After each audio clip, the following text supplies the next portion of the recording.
Welcome to the podcast. Alexandra Watkins is here with me, and I'm so excited to have you here and have this conversation about what you do. I just think it's so fantastic and so unique. And I was reading through your bio. Usually, I don't read the bios on the podcast with the guest, but yours is so well written that I have to.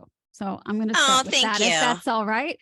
Yeah. So Alexandra Watkins is a brand name expert and author of the top 10 marketing book, Hello, My Name is Awesome, How to Create Brand Names That Stick. She is a founder of Eat My Words, a naming firm that specializes in creating names that make people smile instead of scratch their heads. If you've ever eaten a Wendy's Baconator, you've literally eaten her words. I love that. It's amazing. So well written and really tells us so much about you already, but I would love to hear from you a little bit about how you got into this. Yeah. So first of all, no one's ever read my bio in such a beautiful voice before. Oh, well, So thank thank you. you for that. We're a good team, words and voice. That's right. So I started my career as an advertising copywriter, working at big ad agencies, and every once in a while I would get thrown a bone and get to name something. And I love naming. I was really good at it. It was really fun. It got me excited. But I had no idea that naming was a profession like on its own. I just thought it was something I got to do once in a while. And when I discovered naming was something that people actually did as a career, a professional namer, I switched gears. I got out of advertising, got into branding, and started, pardon the pun, making a name for myself. And yeah, that's naming the Wendy's Baconator was one of the first projects I got as a freelancer for another naming firm. And yeah, name a new bacon cheeseburger for Wendy's. So that was exciting to get a name like that so soon in my career. I love and such a creative and catchy name, the Baconator. And it's funny because I remember telling you when we first met, I said, well, my nickname is the Baconator. And you said, that's so funny because I named the Baconator. I know. I Yeah. know, and I saw a license plate the other day. Someone sent me a picture. Someone has a Baconator license plate, and I thought of you. I'm like, oh, you're the Oh. Baconator. I always think of that now. Yeah, that's really, it's very clever. Yeah, Yeah, I love yeah. it. Well, listen, I can't take credit for it. Someone named me that. So it wasn't even me, but I love catchy names. So what I'd be curious to know, what are some of the other like of your favorite brand names that you've created then? Yeah, that's gosh, and there's so many now, but my favorite, I think my all-time favorite is a frozen yogurt franchise that I named Spoon Me. Oh, And love it. Spoon Me had lots of fun merchandise like t-shirts that said shut up and spoon me, and bumper stickers that said if you're driving this close you might as well spoon me. So that's one of my favorites. Also we named a cupcake store the Church of Cupcakes, and that one I love because she calls herself the church lady. She has her tagline that we did is "Worshippers welcome." Mhm. So we love names that have legs that lend themselves to a theme because then we can extend the brand there. I also love, we named a Spanish language school in Cali, Colombia, Gringo Lingo. Um, are you sensing a theme here? We love fun Love it. names. So And then fun. I'll tell you two more. Okay, a GPS for dogs, Retriever, Mhm. and That's good. um, we named a we named a community garden crowdfunding for for community gardens, and we named it Seed Money. Oh, I love it. Have you ever gotten stumped on a name? Like, oh, I just don't know what to name this. Or does it? Only if the creative brief is, so we have all of our clients fill out a creative brief to give Mhm. us direction. If it's a poor creative brief, but No, normally no, because I have been doing it so long. I have great tools that help me brainstorm. Now I have Chat GPT. That's my new BFF. I don't use Yeah. it for names as much. I use it for writing rationale a lot, which Mhm. saves me hours of time. And it's funny because I just had one of my namers turn in some names for some garden soil. Oh my gosh, we had so much fun naming the garden soil. My The client will never go for this name, but it's so funny. It's dirt bag. I love it. Oh, it's so Yeah, good. we crack ourselves up. It's a fun job. But yeah, I had taught her how to use ChatGPT to write rationale. And then when I got her names, I'm like, okay, her rationale is really good, but I didn't want to like insult her and say to ChatGPT, write your rationale. So I didn't even ask her, but it didn't matter. I mean, it was so well done. Mhm. But yeah, and once in a while it spits out a great name. I was naming this is a personal project. I'm a huge true crime fan, Mhm. and I have a true crime club. A bunch of my lady friends and I meet in person once a month and talk about, recent cases in the news. And so I asked ChatGPT to come up with names for my uh, true crime clubs, women. And it came up with the name Lady Killers. And I love that name, but that's Wow. not the name that we chose. Amy, one of our members, she came up with the name on the treadmill.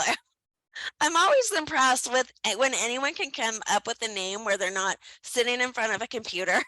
Because I'm so reliant on my tools and my, lists that I've done before.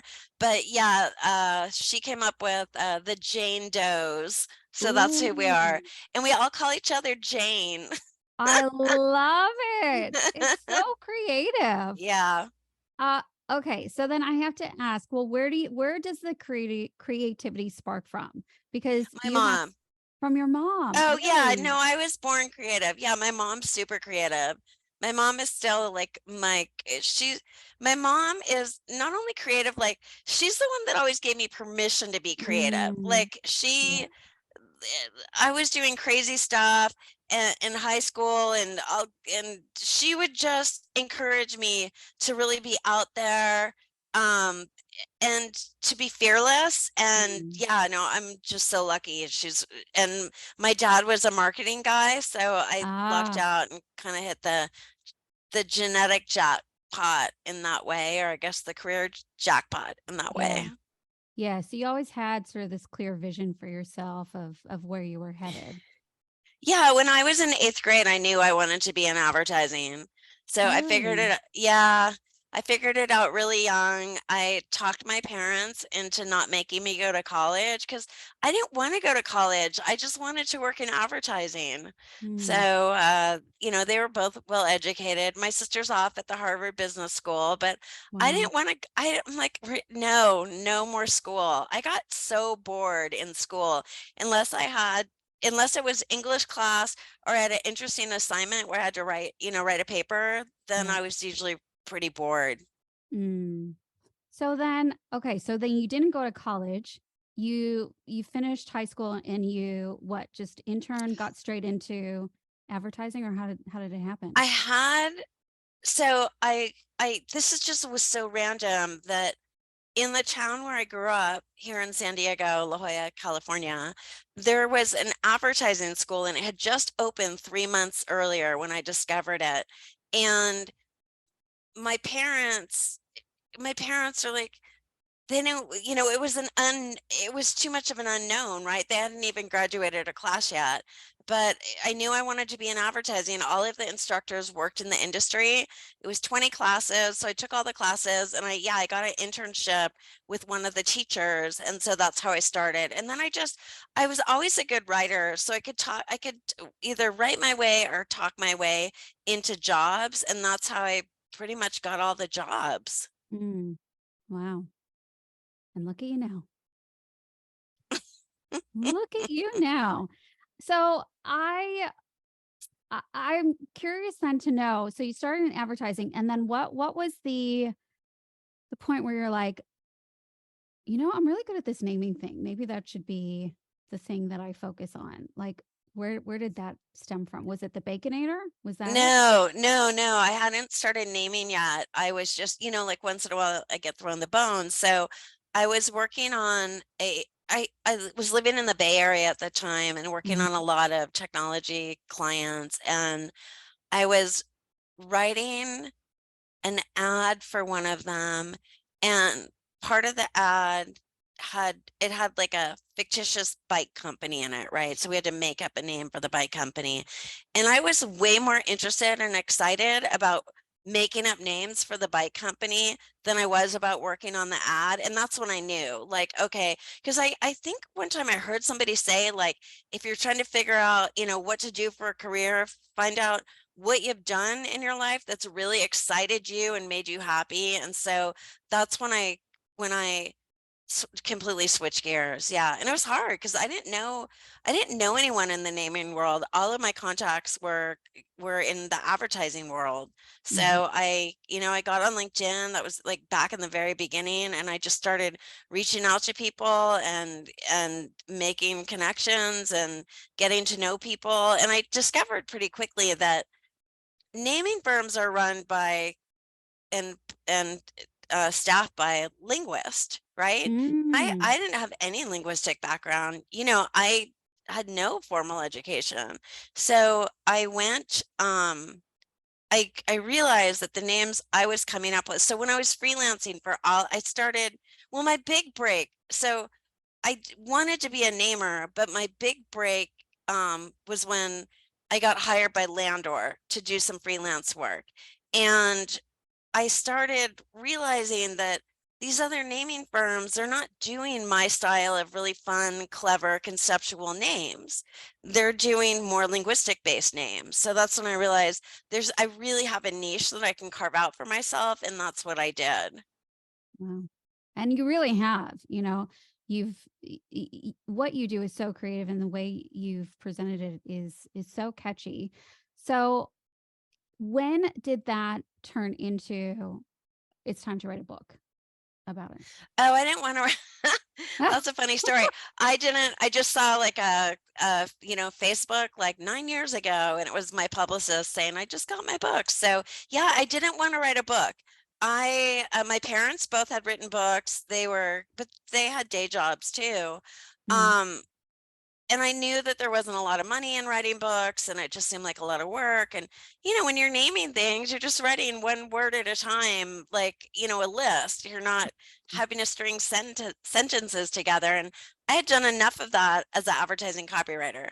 So I got an email from a publisher and from the managing editor, and he said, thought about writing a book. That was the subject line. And it said, Hi, I'm Jeevan.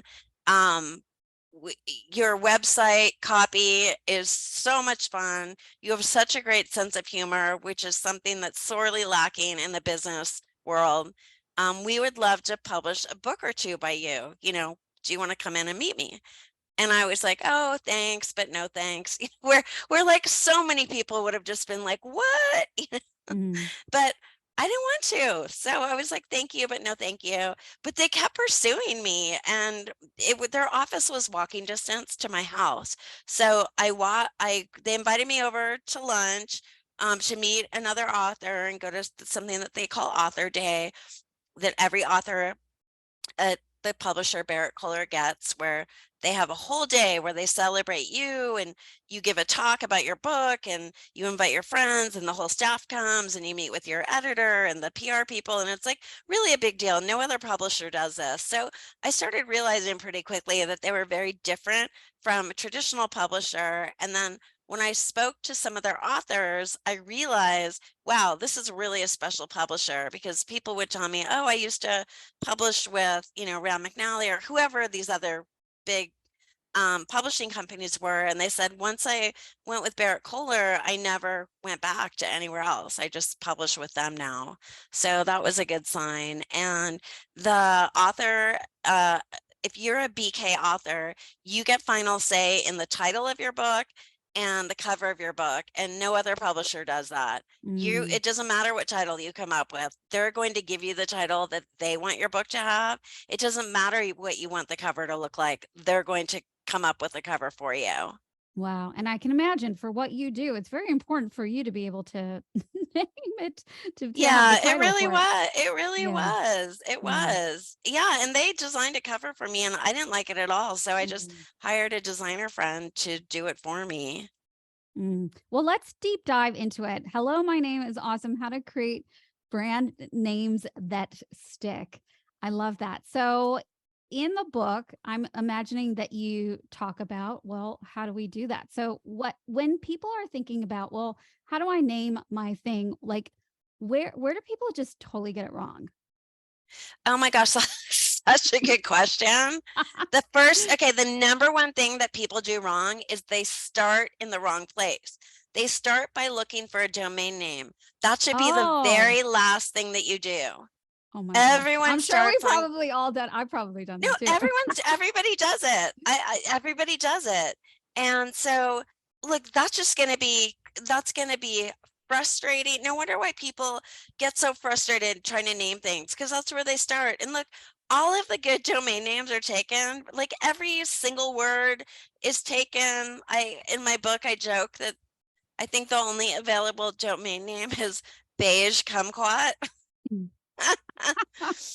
But yeah, no, once in a while we do find them, but they're never a one word name. I mean, unless we completely coin a word and it's something new and cool. But no, the people don't start with a domain name. What you need to Mhm, realize about domain names is, first of all, no one expects you to have an exact match domain name. It's perfectly fine if you add a modifier word. mhm, For the first 12 years they were in business, Tesla wasn't at tesla.com. They were at teslamotors.com. Facebook was the Facebook. mm. Dropbox was Get Dropbox. Basecamp was Basecamp HQ. Long list there. So one thing to do is just add a modifier. Another thing that you can do is don't start with a domain name.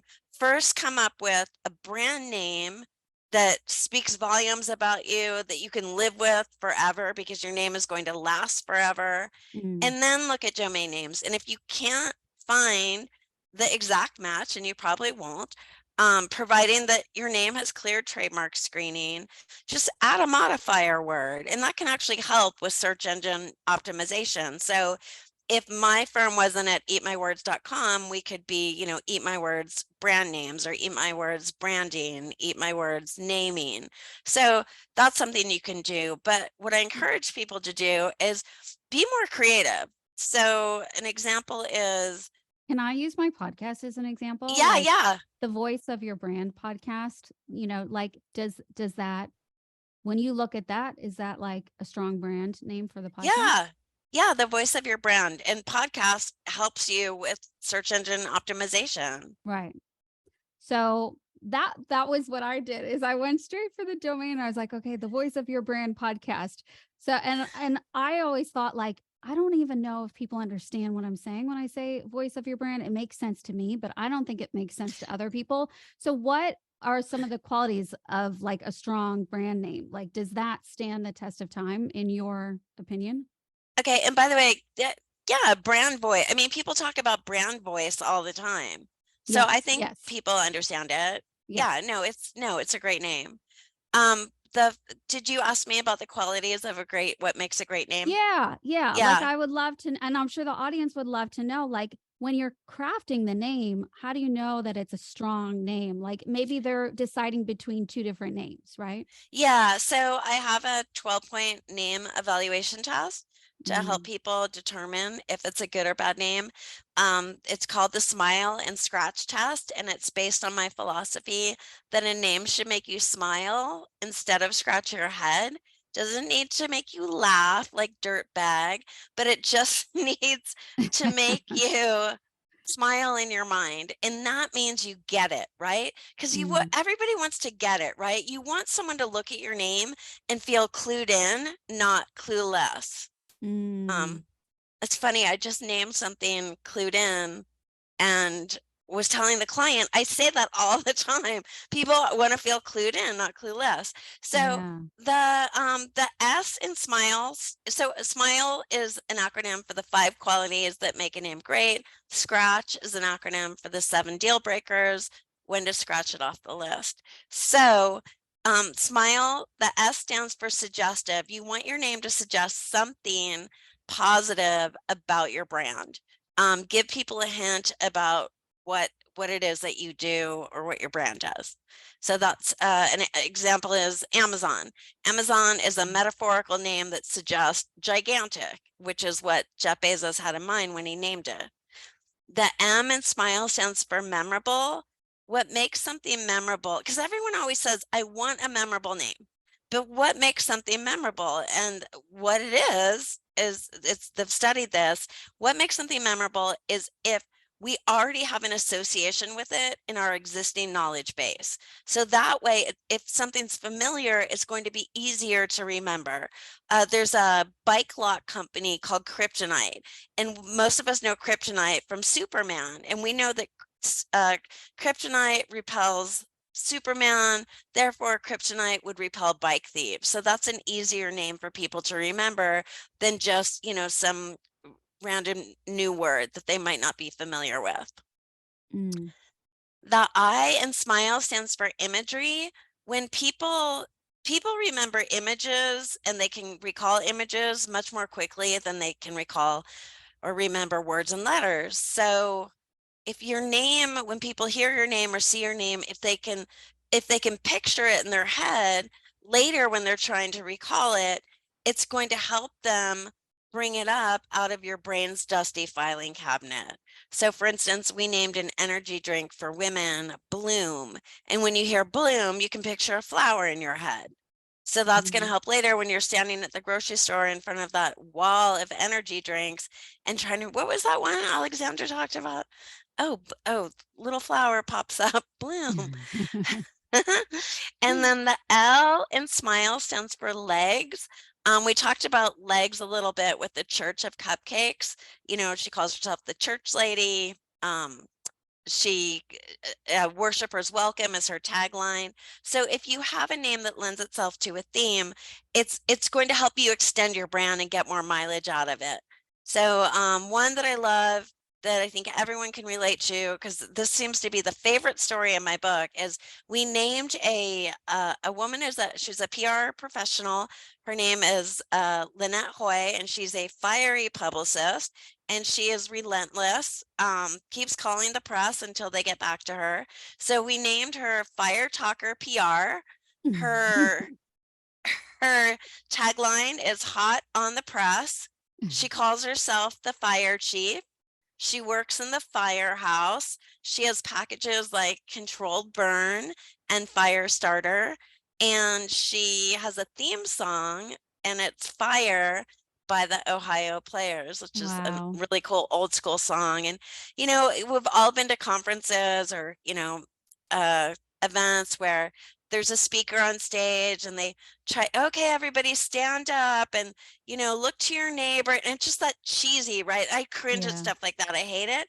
But like Lynette comes on stage and she cranks up Fire.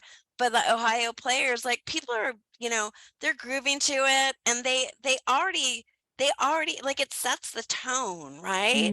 Yeah. So that's something that if you have a name that lends itself to a theme, has some wordplay, you can have a theme song that goes with it. Oh, So I love that's that. yeah, so that's legs. And then the E in SMILE stands for emotional. Mm. And that's really important. You want a name that resonates with your audience. Otherwise, it's going to go right over their head and just fade into the background. And nobody can afford to be quiet and shy because there's so much noise out there. You have to stand out. And when your name makes an emotional connection, and that can be, it makes somebody smile, it makes them feel trust, it makes them whatever it is that you want them to feel. And part of our creative brief, we ask people what are the desired brand experiences? What do you want people to feel when they see or hear your name?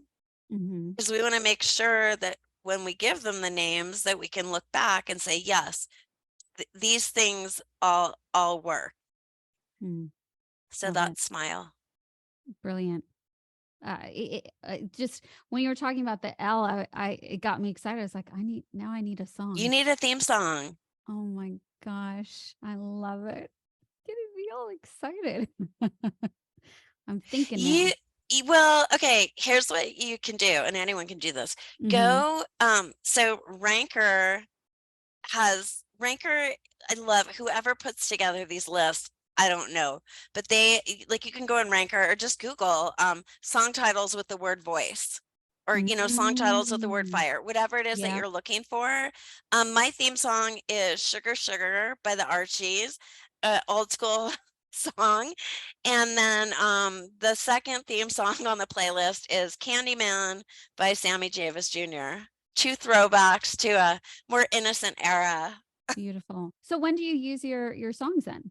If I'm doing like a speaking engagement, I'll have Yeah, them play it. It's really fun. It nice. just kind of sets the tone. Yes. Again, like it you want your theme song to match your brand personality, right? Yeah. Like what is that? And for me, like everything's really fun and playful and unexpected. And both Mm. of those songs are those things. So yeah, I think it's important that like you have some adjectives that you can say this is my brand personality, so then when you do develop your name you can look back and say, okay, do these names do these names fit my brand personality. All right. So what if somebody looks at their brand name as it is now and they go, it does not fit my personality. Like it is not a match. Well, Can you change it? How do you change yes. it? Like, what do you do? Yes. Yes, it's never too late to change your name. In fact, if you go on our website on Mhm. eatmywords.com and you click on portfolio, the first thing you'll see are our before and after names, and those are all name Mhm. changes. Okay. So, and you will be really inspired and excited when you see these. If you're not in love with your name or it's proving problematic for you because people are having difficulty with it, it's never too late to change your name. We recently renamed a bank that's it was more than 100 years old. Mm. Wow. So it can be done. Okay. Well, that's good to know. All right. So if somebody is thinking about changing their name, then that's part of what you do in your firm then, right? Because you're a naming firm. So you Yeah. work with a lot of people where maybe they've already got an existing business where they're thinking about changing the name, or somebody's new to business and they want your support in Hmm. crafting their name. Yes. Amazing. Okay. So when did you decide to take this one step further and create your own firm? Because you were originally doing this, you were working for others. When did you Yeah. decide, you know what, I'm ready to do this on my own and create my own firm? I think it was right around the time of the Baconator, because what Mm, was happening is these firms like that I named for strategic name development. And that's a great example. Like strategic name development, their brand personality was not unexpected, fun, and creative, like mhm. the brand personality of Eat My Words, right? So you can see how like a name like that it never would even appear on our list, like if I gave it to my team, because they would know like, oh, it doesn't check those boxes. Where a name like Eat My Words wouldn't be on their name list if they were trying to come across as being strategic, right? Or Yeah. whatever. So, yeah, what was happening is all of these firms were putting their good name on my great names. And I was like, okay, I need to go get my own direct clients, like work with brands directly instead of just work through all these other firms. So that Mhm. was really the catalyst. And we're coming up on 19 years ago. Wow. Look at Yeah. you. Amazing. Okay. So, what would be like first steps if somebody is deciding to come up with a name? Like, where do they even start? I know you talked about the was it the 12 point? checklist, the Yeah, the smile smile and and the scratch test. Yeah, we went through scratch. smile. We didn't go through Yeah. scratch.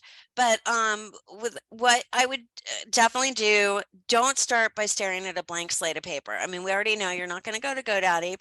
Promise me. I solemnly Promise. swear. Yeah, don't start a blank piece of paper because you don't have you need a roadmap, right? Mm, So what we have everybody do, and you can get this out of my book. I also have an online course that will help you create okay. a name, and it will give you a creative brief, is you want to fill out the creative brief, and that's where you're going to talk about, who your company is, what the background, who your target audience is, your primary target audience, secondary target audience, your desired brand experiences, brand personality. You're going to write an acid test sentence with your name in it, company X. So that way, when you're reviewing your names, you can see, how does the name sound in the sentence? Does it make sense? So, you want to give yourself little checks and balances to go with. We always want to know, are there any themes you want to explore? So, maybe it's science fiction, maybe it's the great outdoors. It could be, oh my gosh, we're exploring. This is where Chat GPT can be really helpful, is Yeah. looking at themes, or, I mean, right, looking up, Texas. We just did a big exploration around Texas. So that's where you can prompt Chat GPT, give me a bunch of names related to Texas. That's Mm, where it can be helpful. It might not give you really creative ideas, but it can at least do the research for you.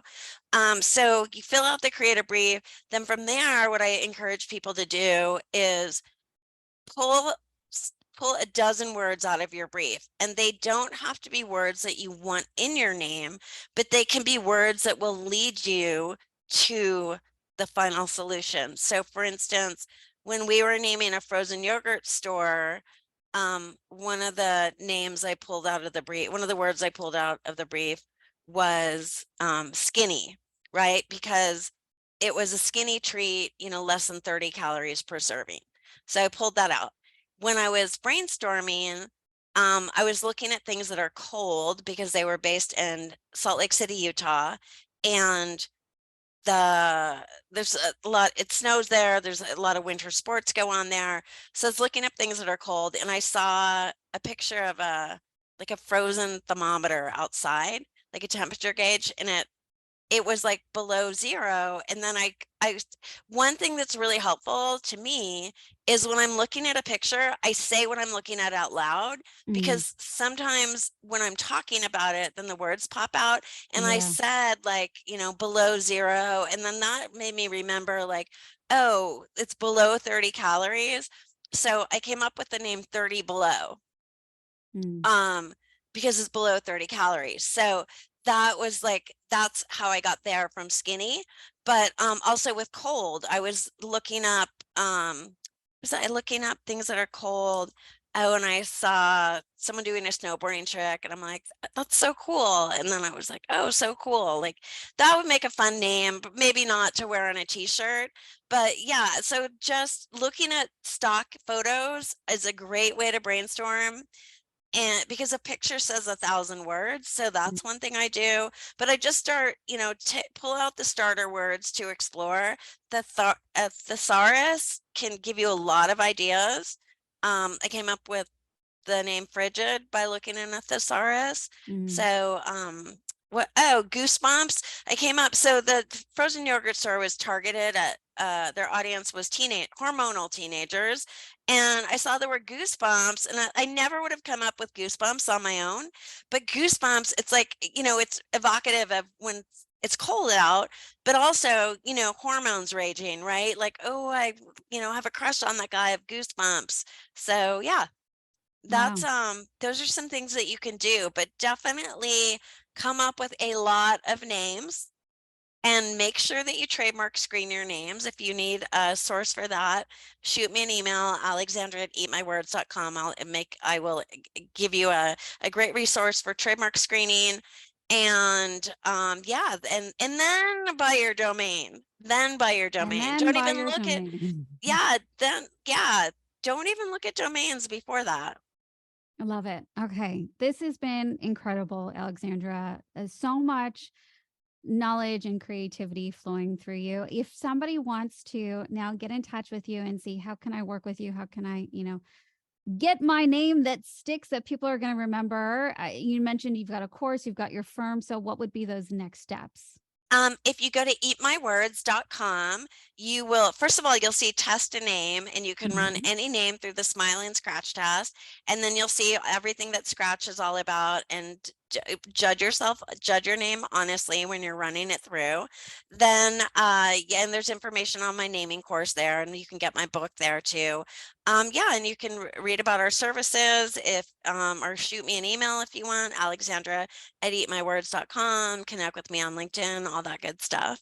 Amazing. Thank you so much, Alexandra. It's been such My a joy to have you pleasure. on the podcast. And I am definitely going to check out your book. I'm so excited to read it. Thank you. Oh, thank you. Thank you.